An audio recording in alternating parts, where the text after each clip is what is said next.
Hi friends, welcome back to my channel. ఇది పండుగ రోజు వీడియో అండి. ఆ రోజు మార్నింగ్ గారెలు, పాయసం, ఉగాది పచ్చడి అన్నీ తయారు చేసి బ్రేక్ఫాస్ట్ అయ్యేసరికి 12 అయిపోయింది. అందులోనూ ఆ రోజు సండే అయ్యేసరికి ఇంకా చికెన్ ఫ్రై పీస్ బిర్యానీ చేయమన్నారు ఇంట్లో. అందుకే అంతా హడావిడిగా వీడియో షూట్ చేశాను. బిర్యానీ ప్రాసెస్ మొత్తం ఫుల్గా వీడియో షూట్ చేయలేకపోయాను.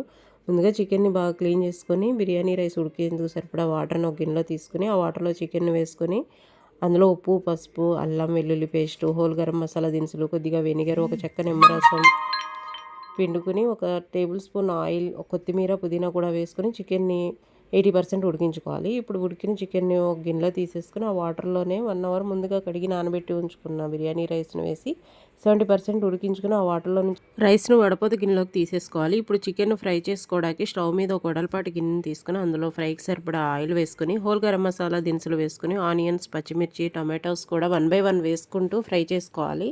ఇప్పుడు అవి ఫ్రై అయిన తర్వాత ఉప్పు, అల్లం వెల్లుల్లి పేస్ట్, కారం వేసుకోవాలి. ఇవి మొత్తం కూడా ఫ్రై అయిన తర్వాత ఫ్రై పీస్ బిర్యానీ కోసం మసాలా మిక్సీ పట్టుకొని అది కూడా వేసుకోవాలి. ఇదంతా బాగా ఫ్రై అయిన తర్వాత చికెన్ వేసుకొని బాగా ఫ్రై చేసుకోవాలి. చికెన్ బాగా ఫ్రై అయిన తర్వాత రైస్ను చికెన్ పై నుంచి లేయర్గా వేసుకోవాలి.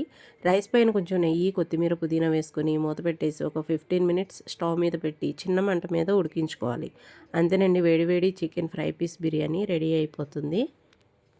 దీన్ని రైతాతో సర్వ్ చేసుకుంటే బాగుంటుందండి. Next time biryani complete video shoot చేస్తాను. వీడియో నచ్చితే ఒక లైక్ చేసి నా ఛానల్ని సబ్స్క్రైబ్ చేసుకోండి ఫ్రెండ్స్. Bye bye.